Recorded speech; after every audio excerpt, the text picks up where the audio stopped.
बने रहिए। एक समय की बात है, एक गांव में एक व्यक्ति रहता था। उसका नाम सोनू था। वह बड़ा आलसी था और अपने जीवन से बहुत निराश था, और उसका कारण यह था कि उसने अब तक अपने जीवन में कुछ भी हासिल नहीं किया था। वह कुछ भी नहीं करता था। उसके घर वाले भी इस बात से बहुत परेशान रहते थे। वे चाहते थे कि वे बाहर जाकर कुछ अच्छा काम करे, कोई अच्छी नौकरी कर ले, लेकिन वह उनकी एक नहीं सुनता था। उसके घर वाले दूसरों का उदाहरण देकर उसे ताने मारते थे, उसे तरह तरह की बातें कहते थे, लेकिन उसे कोई फर्क नहीं पड़ता था, जबकि उसके सारे मित्र कामयाब हो चुके थे। कोई अच्छा व्यापार कर रहा था तो कोई अच्छी नौकरी कर रहा था, जिस कारण जब भी वो लोग मिलते तो वे लोग अपनी बढ़ चढ़कर बड़ाई किया करते, लेकिन सोनू कुछ नहीं करता था। जिस कारण जब भी कोई उससे पूछता कि तुम क्या कर रहे हो, तो वह कुछ नहीं कह पाता। उसे यह कहने में बहुत शर्म महसूस होती थी कि वह कुछ नहीं करता। वो हमेशा सबसे केवल एक ही बात कहता था कि मैं कोशिश कर रहा हूँ, लेकिन उसकी कोशिशों का कोई भी फल किसी को नजर नहीं आ रहा था। देखते ही देखते अब ऐसा समय आ चुका था कि सोनू सभी से मुंह छुपाता फिरता, ताकि कोई उसे यह ना पूछ ले कि तुम क्या करते हो, जिस कारण वह कभी किसी के सामने भी नहीं आता था। धीरे धीरे उसका मन दुखी होने लगा था। वह बहुत निराश रहने लगा था। उसे अब ऐसा प्रतीत होता था मानो वह इस धरती पर बोझ है, जिस कारण वह अपने आप को बहुत अकेला महसूस करता, बहुत तन्हा महसूस करता। एक दिन तो उसके मन में यह भी विचार उत्पन्न होने लगे कि मेरे हाथों में कुछ नहीं है तो मैं क्या कर सकता हूँ। अकेले बैठकर वह रोता रहा और भगवान को दोष देता रहा। एक दिन छुपता छुपाता वह घर से निकलकर कहीं जा रहा था। तभी उसने रास्ते में देखा कि एक भिक्षु लोगों को प्रवचन दे रहे हैं, और प्रवचन में वह दुख की बातें कर रहे हैं। सोनू कुछ देर के लिए अपना मुंह छुपाकर वहीं पर खड़ा हो गया, ताकि उसे कोई देख ना ले, और चुपचाप वह भिक्षु की बातें सुन रहा था। भिक्षु सभी को प्रवचन में कह रहे थे कि दुख हमारा सबसे बड़ा साथी है। हमें दुख अपने जीवन के बारे में समझाता है और हमें सही जीने का तरीका बताता है।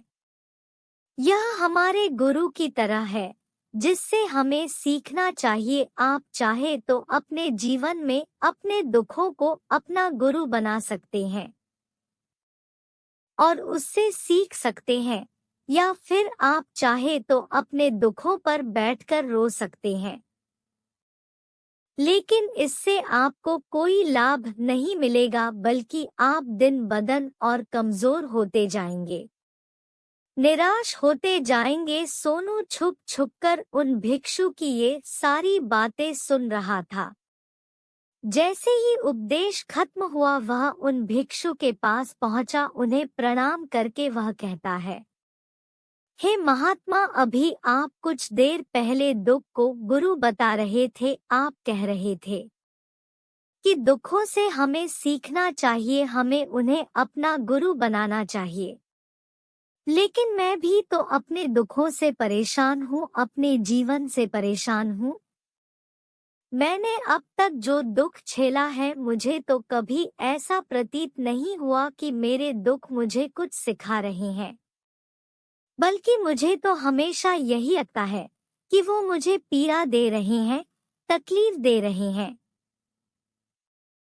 पर दुख की पीड़ा बहुत भयंकर होती है, ऐसा लगता है अब इसके बाद हमारा जीवन समाप्त हो जाएगा, इसके बाद हमें कुछ नहीं मिलने वाला, और यहाँ तक कि हमें मृत्यु भी उसके सामने कम लगती है। जब लोग ताने मारते हैं, जब लोग यह कहते हैं कि तुम क्या कर रहे हो, तो मन को बहुत ठेस पहुंचती है और मैं उनसे कुछ नहीं कह पाता। सोनू की यह सारी बातें सुनकर वो भिक्षु सोनू से कहते हैं, बेटा तुम्हें क्या दुख है और तुम दुख के बारे में ऐसी बातें क्यों कर रहे हो? सोनू ने अपने ऊपर बीती हुई सारी बातें उन भिक्षु को बता दी और कहने लगा, हे महात्मा, क्या आपके पास मेरे दुख का कोई समाधान है? सोनू की यह बात सुनकर वो भिक्षु मुस्कुराने लगे और सोनू से कहते हैं, बेटा जब तुम्हारे जीवन में कोई असली दुख आए तब तुम मेरे पास आना, मैं इसका समाधान तुम्हें अवश्य बताऊंगा। उन भिक्षु की यह बात सुनकर सोनू थोड़ा सा अचरज में पड़ गया। उसे यह समझ नहीं आ रहा था कि क्या उसने अब तक जो दुख झेला है वह असली दुख नहीं है। उसने जो अब तक पराए सही है, जो ताने सहे हैं, जो तकलीफें उठाई हैं, क्या वह असली दुख नहीं है? आगे वह मन ही मन अपने आप से कहता है कि जब मुझे मेरे अपने नहीं समझ पाए तो यह भिक्षु मुझे क्या समझेंगे। इतना सोचकर वह वहां से चला गया। सभी लोगों के ताने सुन सुनकर सोनू बहुत थक चुका था, तो बहुत निराश हो चुका था, जिस कारण उसने निर्णय लिया कि वह अब कुछ करके दिखाएगा। उसने अपने पिता से थोड़ा सा रुपया लिया और उस रुपया से उसने एक व्यापार शुरू किया। उसके पिता बहुत खुश थे कि कम से कम मेरा बेटा कुछ करने का प्रयास तो कर रहा है, लेकिन उसे व्यापार में कोई सफलता नहीं मिल रही थी, जिस कारण वह बहुत ही हताश हो चुका था, वह निराश हो चुका था। उसे यह समझ नहीं आ रहा था कि वह क्या करे, किस तरह से अपने व्यापार को आगे बढ़ाए। तभी उसके पिता ने उससे कहा, बेटा कोई बात नहीं, इसी तरह से प्रयास करते रहो, आज नहीं तो कल सफलता अवश्य मिलेगी। सोनू ने अपने पिता की बात मानी और अपने व्यापार में और भी कड़ी मेहनत करने लगा। धीरे धीरे उसे सफलता मिलने लगी और फिर उसने रफ्तार पकड़ ली। देखते ही देखते केवल 3 सालों के अंदर वह एक बहुत बड़ा व्यापारी बन गया। अब उसके पास धन दौलत की कोई कमी नहीं थी। लोग जो उसे पहले नापसंद किया करते थे अब उसे पसंद करते थे, उसकी चिंता करते थे, उसके कार्यों की सराहना करते थे। उसके माता पिता भी अब अपने बेटे से बहुत खुश थे और उसकी सफलता से वे अत्यंत प्रसन्न थे। धीरे धीरे सोनू के मित्रों की संख्या लगातार बढ़ती जा रही थी। सोनू के कुछ मित्रों ने उसे यह भी सलाह दी कि उसे अपना व्यापार और तेजी से बढ़ाना चाहिए, उसे और फैलाना चाहिए। जब तुम आज केवल इस नगर के सबसे बड़े व्यापारी हो तब तुम इतना खुश हो, तुम्हारे साथ ये सारे लोग हैं। वहीं पर तुम सोचो कि जब तुम इस राज्य के सबसे बड़े व्यापारी बन जाओगे तब तुम्हारे यहाँ पर लोगों की भीड़ लग जाएगी। लोग तुमसे मिलने के लिए समय निकालेंगे। यहाँ तक कि इस राज्य का राजा भी तुमसे मिलना चाहेगा, तुम्हारी तारीफ करेगा और यदि कभी ऐसी जरूरत आन पड़ी तो वह तुमसे धन भी उधार लेने के लिए अवश्य आए। सोनू को अपने दोस्त की यह बात बहुत पसंद आई। सोनू ने सोचा कि मेरे मित्र सही कह रहे हैं, मुझे अपने व्यापार को और बड़ा करना चाहिए और फैलाना चाहिए, तभी तो हर कोई मेरे बारे में जान सकेगा, हर कोई मुझे पहचाने। उसने बिना देरी किए अपने समय को बिना गवाए अपने व्यापार में और मेहनत करने लगा, लेकिन अब की बार उसके मन में धैर्य नहीं था। जिस कारण उसने कुछ अनुचित कदम उठाए ताकि उसका व्यापार जल्दी से जल्दी और बड़ा हो जाए। उसने कई लोगों से अधिक मात्रा में धन उधार ले लिया, जिससे उसके ऊपर अब काफी ऋण हो चुका था। और इतना ही नहीं, वो यहाँ पर नहीं रुका। उसने अधिक से अधिक मुनाफा कमाने के चक्कर में अपने माल की गुणवत्ता को भी खराब कर दिया, जिससे अब उसके माल में वह बात नहीं रह गई थी जो पहले हुआ करती थी। लेकिन वह अपने मित्रों की बात सुनता रहा, जैसा उसके मित्र कहते थे वो वैसा ही करता चला जा रहा था।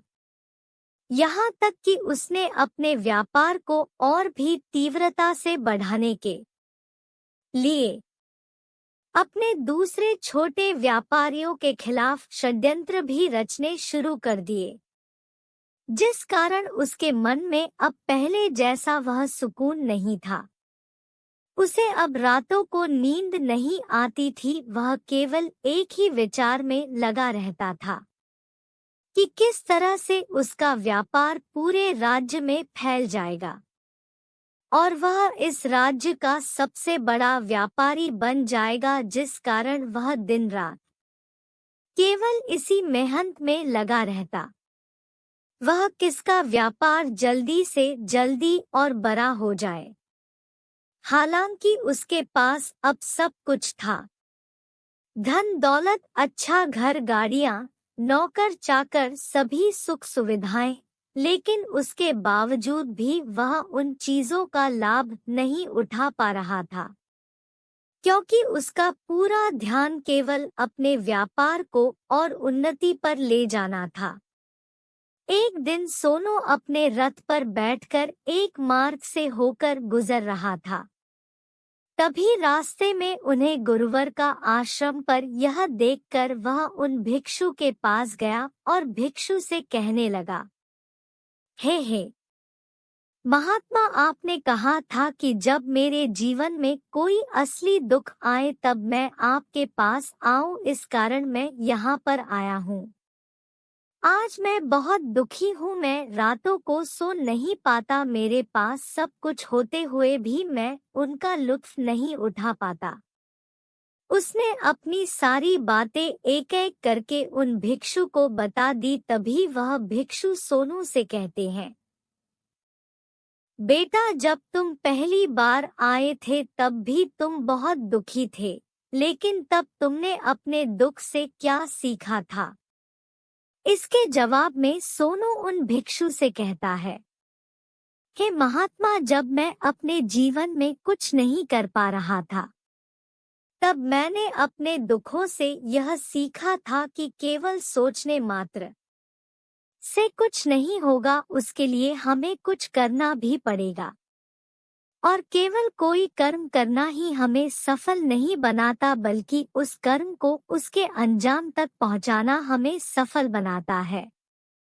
फिर चाहे रास्ता कैसा भी हो, फिर चाहे परिस्थितियां कैसी भी क्यों ना हो, फिर चाहे कितनी ही बाधाएं आपके रास्ते में क्यों आ जाए, चाहे ऐसा क्यों ना लगने लगे कि अब आपके जीवन में कुछ नहीं बचा और आप कुछ नहीं कर सकते, तब भी हौसला बनाए रखो, उम्मीद ना छोड़े और अपने कार्य पर डटे रहो।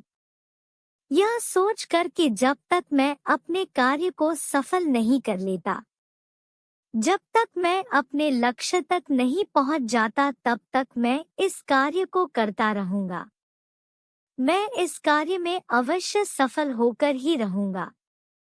जबकि बाकी लोग केवल सफल लोगों को महत्व देते हैं, उनके कर्मों को नहीं। सोनू की सारी बातें सुनकर वह भिक्षु मुस्कुराने लगे और इस सोनू से कहते हैं, बेटा, जब तुम्हारे जीवन में असली दुख आए तब तुम मेरे पास आना, मैं तुम्हारी समस्या का समाधान अवश्य करूंगा। इतना कहकर वह भिक्षु वहां से उठकर चले गए। सोनू एक बार फिर से उनकी यह बातें सुनकर आश्चर्यचकित रह गया। उसे अब यह समझ नहीं आ रहा था कि क्या उसने जो दुख देखा है उससे जो तकलीफें अब तक सही है, क्या वह असली दुख नहीं है? उसके मन में अब एक सवाल उत्पन्न होने लगा कि असली दुख क्या है और इसकी पहचान क्या है, और मुझे कैसे पता चलेगा कि इस समय में असली दुख मैं हूँ। लेकिन उसने कुछ नहीं कहा, वह यह सब सोच ही रहा था कि तभी वह भिक्षु सोनू के पास एक बड़ा घड़ा लेकर पहुंच जाते हैं। उस घड़े के अंदर सोने के सिक्के थे। उस घड़े को देते हुए वह भिक्षु सोनू से कहते हैं, बेटा तुम इसे उस पैर के नीचे दबा दो, क्योंकि यह मेरे किसी काम का है। जब मुझे इसकी जरूरत पड़ेगी तब मैं वहां से खोद कर इसे निकालूं, लेकिन अभी के लिए इसे वहां पर मिट्टी के नीचे दबा दो। सोनू ने उस भिक्षु की बात मान ली और वह घड़ा उस पैर के नीचे जाकर मिट्टी में दबा दिया। इतना करके वह गुरुवर को प्रणाम करता है और वहां से वापस अपने घर की ओर लौट जाता है। धीरे धीरे समय बीतता गया। समय के साथ साथ सोनू व्यापार में और भी ज्यादा उन्नति कर चुका था, लेकिन माल की गुणवत्ता अच्छी ना होने के कारण अब उसके व्यापार में घाटा होने लगा और धीरे धीरे ऐसा समय आया कि उसका व्यापार पूरी तरह से चौपट हो गया।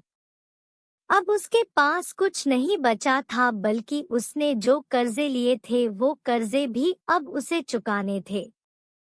लेकिन वह तो यह सोचकर निश्चिंत था कि उसने जो कुछ भी कर्जे लिए हैं वो कर्जे उसने अपने मित्रों से लिए हैं, जिस कारण वह उन्हें लौटाने में थोड़ी देर अवश्य कर सकता है। वह तो यह सोच रहा था कि उसके मित्र उसका बुरे समय पर साथ देंगे, लेकिन सबसे पहले उसके मित्र ही उसे अपना कर्ज वापस लौटाने की मांग करने लगे। तब सोनू को एहसास हुआ कि कोई भी अपना नहीं है। उसने अपने मित्रों से उस कर्ज को लौटाने के लिए थोड़ी सी मोहलत मांगी, लेकिन सोनू के किसी भी मित्र ने उसे कर्ज लौटाने के लिए वह मोहलत नहीं दी, बल्कि वे लोग उसे जान से मारने की धमकी देने लगे। अपने मित्रों के मुंह से यह सब सुनकर सोनू बहुत ही आश्चर्यचकित रह गया। वह जो कुछ सोच रहा था सब कुछ उल्टा पड़ गया। जिस व्यापार के चलते उसके इतने मित्र बने थे, इतने शुभ चिंतक बने थे, वे सब उससे दूर जाने लगे थे। हर कोई उससे पीछा छुड़ाना चाहता था, कोई भी उसका साथ नहीं देना चाहता था। धीरे धीरे उसकी सारी संपत्ति नीलाम हो गई। अब उसके पास कुछ नहीं बचा था। वह सड़क पर आ चुका था। उसने हार मानकर अपने माता पिता से कहा, पिताजी मेरी मदद कीजिए, मेरे ऊपर बहुत ऋण है, मुझे उसे लौटाना है, कृपा करके मुझे थोड़ा सा धन दे दीजिए। इस पर सोनू के पिता ने सोनू से कहा, बेटा मेरे पास तो ले देकर बस यही एक छोटा सा घर है। अगर यह अभी मैं तुम्हें दे दूं, यदि मैं इसे भी बेच दूं तो मैं और तुम्हारी माँ कहाँ रहेंगे? हमें भी दर दर की ठोकरें खानी पड़ेगी, हमें भी सड़कों पर भीख मांगनी पड़ेगी। ले देकर अब हमारे पास केवल यही संपत्ति बची है, इसलिए मैं तुमसे क्षमा मांगता हूँ। अपने माता पिता के मुख से यह सुनकर सोनू चुपचाप वहां से चला गया और मन ही मन वह सोच रहा था कि अब मेरे पास कुछ नहीं बचा, जो था वह तो सब लुट गया, बर्बाद हो गया। अब मैं जीकर क्या करूंगा? अब मेरे पास केवल एक ही रास्ता है जिससे मैं अपने कर्जदार से अपना पीछा छुड़ा सकता हूँ। यह सोचता हुआ वह एक ऊंची पहाड़ी की ओर पहुंचा। वह पहाड़ी पर चढ़ता ही जा रहा था कि तभी उसे याद आया कि उन भिक्षु ने कहा था कि जब तुम पर असली दुख आए तभी तुम मेरे पास आना, मैं तुम्हारी समस्या का समाधान अवश्य करूंगा। यह सोचकर सोनू के मन में एक बार फिर उम्मीद की वह लहर दौड़ पड़ी। सोनू तुरंत दौड़ता हुआ उन भिक्षु के पास पहुंचा और सोनू ने उन्हें प्रणाम करके अपने ऊपर बीती हुई हर एक बात उन्हें बता दी और कहने लगा, हे महात्मा, आपने कहा था कि जब मेरे ऊपर असली दुख आएगा तब आप उसका समाधान अवश्य करेंगे। तभी वह भिक्षु सोनू की इस बात को सुनकर मुस्कुराने लगे और कहते हैं, बेटा कहाँ है असली दुख? जब तुम्हारे जीवन में असली दुख आएगा तो मैं उसका समाधान न अवश्य करूंगा। उन भिक्षु के मुख से यह सुनकर सोनू के सब्र का बांध टूट गया और सोनू ने उन भिक्षु से कहा, महात्मा, आखिरी असली दुख क्या होता है? क्या मैंने आज तक जो भी दुख झेला है, जो भी तकलीफें आज तक मैंने सही है, क्या यह दुख नहीं है? क्या इसे दुख नहीं कहते? तभी वह भिक्षु सोनू से कहते हैं, बेटा पहले तुम मुझे यह बताओ कि तुमने अपने दुख से क्या सीखा है। इसका जवाब देता सोनू उन भिक्षु से कहता है, हे महात्मा, मैंने तो यही देखा है कि जो लोग तुम्हारी तरक्की में तुम्हारा पीछा करते हैं, तुम्हारे साथ जुड़ते हैं, वह लोग तुम्हें अवश्य धोखा देंगे, क्योंकि ऐसे लोग बुरे समय पर तुम्हारा साथ नहीं देने वाले, बल्कि तुम्हारा फायदा उठाने का ही वह प्रयास करेंगे। इसलिए ऐसे लोगों पर भरोसा ना करे, बल्कि जो लोग तुम्हारी असफलता के समय पर, तुम्हारे बुरे समय पर तुम्हारे साथ खड़े हैं, वही तुम्हारे असली मित्र हैं और वही तुम्हारे साथ रहते हैं, और ऐसे लोग तुम्हें बहुत कम मिलते हैं। और जिन्हें भी ऐसे लोग मिलते हैं, उन्हें हमेशा उनकी कद्र करनी चाहिए। आगे सोनू उन भिक्षु से कहता है कि जब तुम कोई कार्य कर रहे हो तो उसे पूरी ईमानदारी से करो, धैर्य रखो, लालच ना करो और अपने लक्ष्य तक पहुंचने के लिए किसी के लिए भी कोई षड्यंत्र ना रचो, क्योंकि ऐसा करने से तुम्हारे साथ ही बुरा होगा और तुम्हें हमेशा नुकसान में रहोगे। सोनू की सारी बातें सुनकर भिक्षु उस पैर के पास पहुंचे। उन्होंने गड्ढा खोदा और वह घड़ा निकालकर उस सोनू के हाथ में थमा दिया, जिसमें सोने के सिक्के भरे हुए थे। वह खरा सोनू के हाथ में थमा हुए उन भिक्षुओं ने कहा, लो इसे पकड़ो और जब तुम्हारे जीवन में असली दुख आए तब तुम मेरे पास आना, मैं इसका समाधान अवश्य करूंगा। सोनू अब भी बड़ी अचरज में था। उसे यह समझ नहीं आ रहा था कि आखिर यह असली दुख है क्या। लेकिन उसने अपने हाथों में पड़े हुए उस घड़े को देखा जिसके अंदर सोने के सिक्के थे। यह देखकर उसे मन ही मन यह लगा कि चलो अब तो थोड़ी सी राहत अवश्य हो जाएगी, मैं अपने मित्र का वो कर्ज लौटा सकूंगा और एक नया व्यापार भी फिर से आरंभ कर सकूंगा। जिस कारण उसने उन भिक्षु को प्रणाम किया, उनका धन्यवाद किया और वहां से चल पड़ा। सोनू ने उस सोने के सिक्कों से सभी का कर्जा लौटा दिया और अपने लिए एक बार फिर से नया व्यापार शुरू किया। व्यापार छोटा था, लेकिन अब की बार सोनू बहुत खुश था। उसने पूरी ईमानदारी, मेहनत और लगन के साथ अपने व्यापार पर काम किया और देखते ही देखते एक बार फिर से वह एक बड़ा व्यापारी बन गया। लेकिन अब की बार वह बहुत खुश था, क्योंकि इस बार उसने कोई लालच नहीं की, ना ही किसी के लिए षड्यंत्र रचा। बल्कि उसने पूरी ईमानदारी और मेहनत के साथ अपने व्यापार पर काम किया।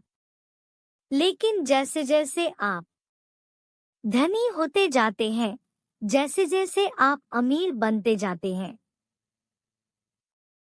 आपके मन में एक डर और उत्पन्न होने लगता है, और वह अपनी दौलत को ना खो देना, जिस कारण आप लोग दान करना शुरू कर देते हैं, पुण्य करना शुरू कर देते हैं, लोगों की मदद करते हैं, ताकि आपके जीवन में कभी कोई दुख ना आए। लेकिन यह जीवन सुख और दुख का संगम है, जिस कारण हर किसी को सुख और दुख से होकर गुजरना ही पड़ता है।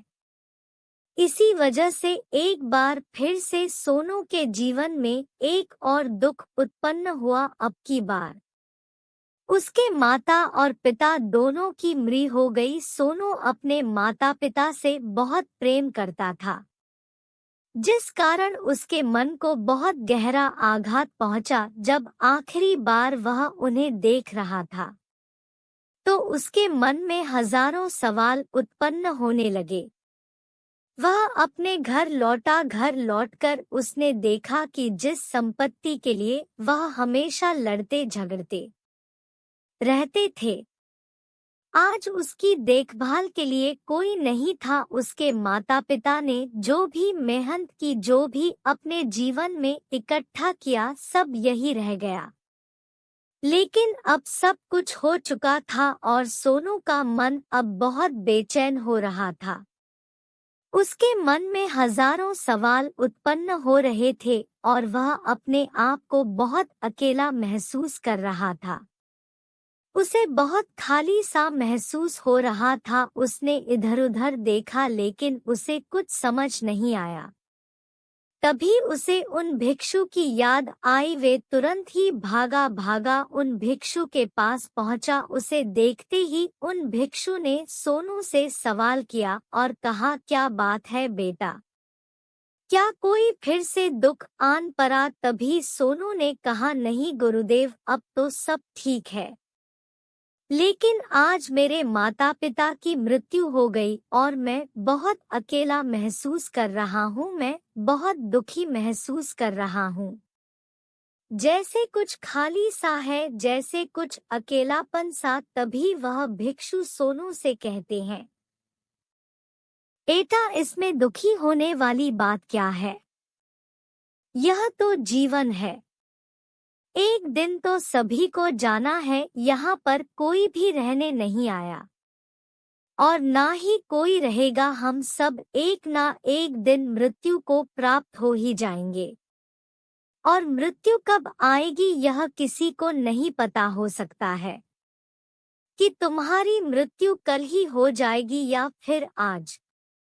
और अभी यह सुनकर सोनू आश्चर्यचकित रह गया। उसने उन भिक्षु से कहा, हे महाराज, आप ये क्या कह रहे हैं?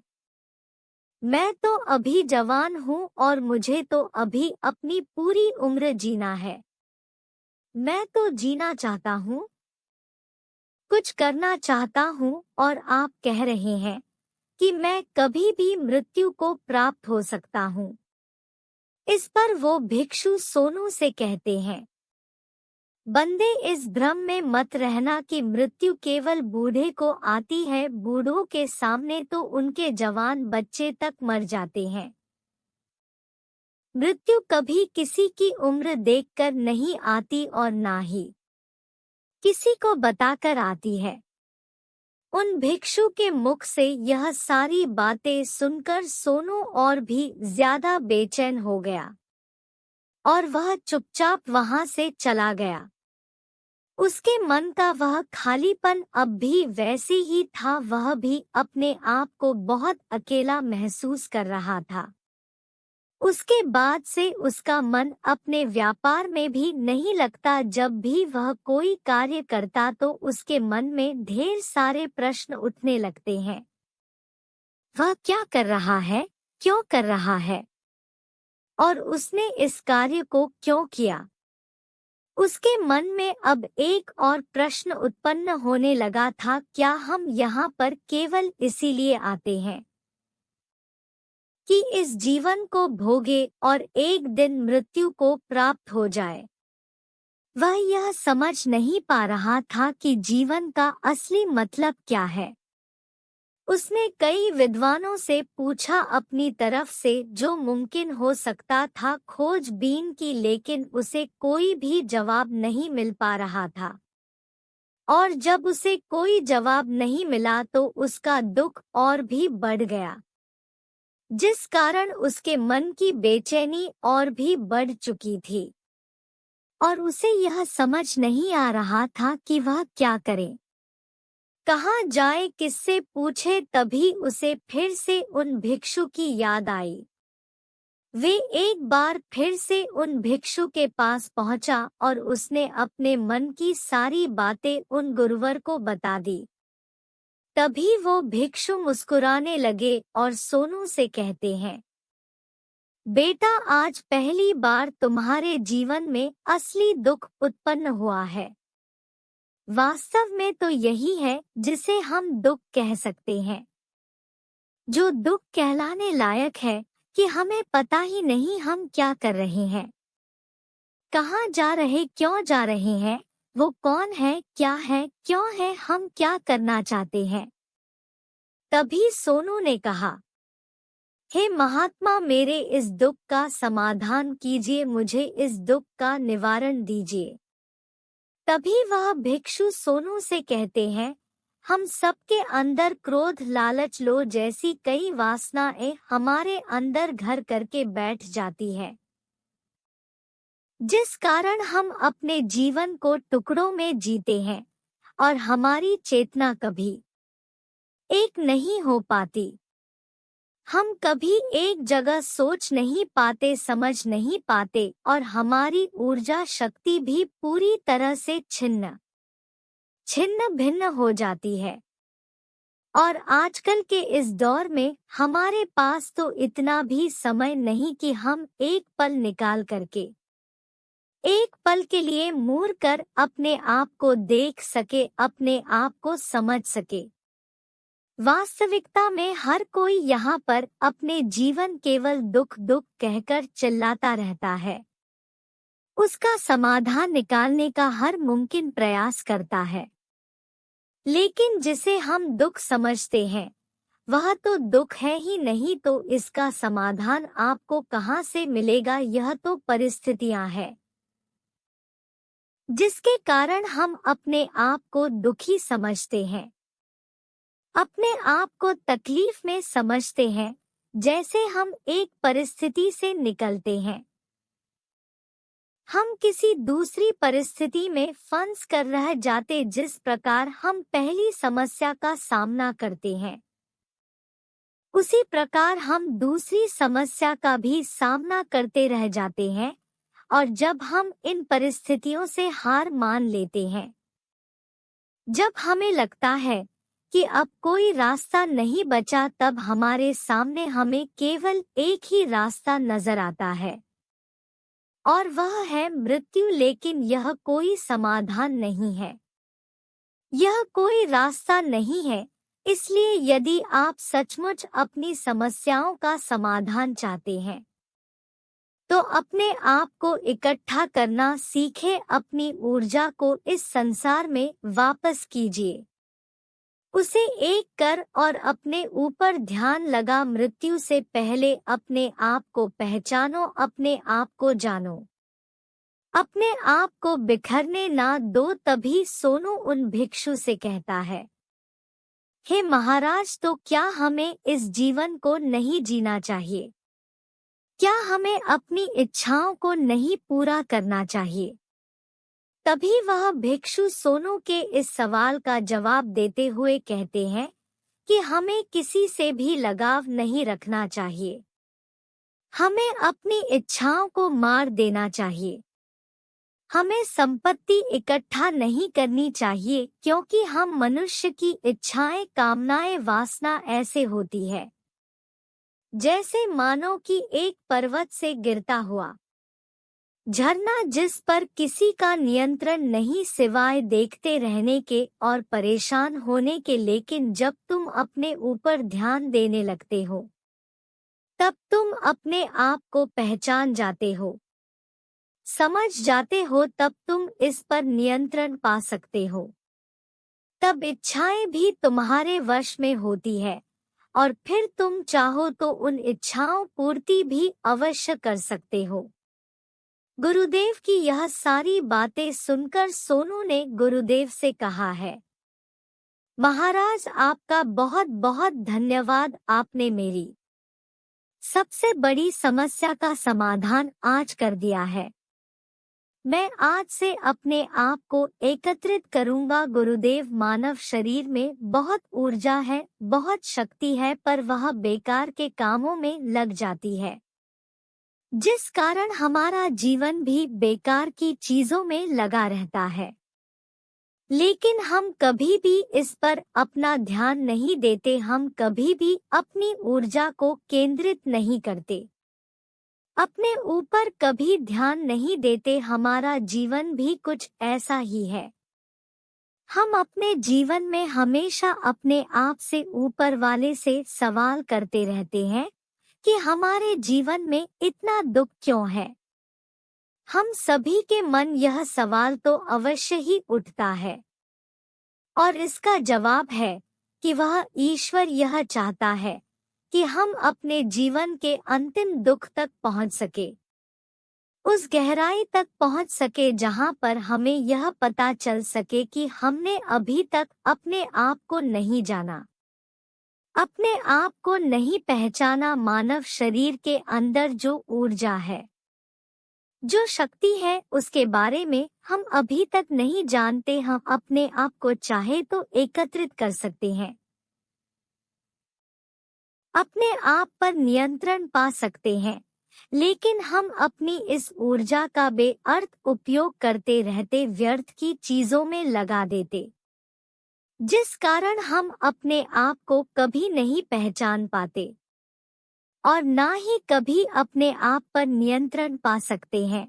लेकिन यदि आप अपने आप को जानना चाहते हैं, अपने आप को पहचानना चाहते हैं, तो पहले आपको खुद को एकत्रित करना होगा, अर्थात ध्यान लगाना होगा। ध्यान से ही आप अपने दुखों की उन समस्याओं का समाधान निकाल सकते हैं और तभी आप अपने आप को पहचान सकते हैं, जान सकते और अपने जीवन के हर दुखों का समाधान भी कर सकते हैं।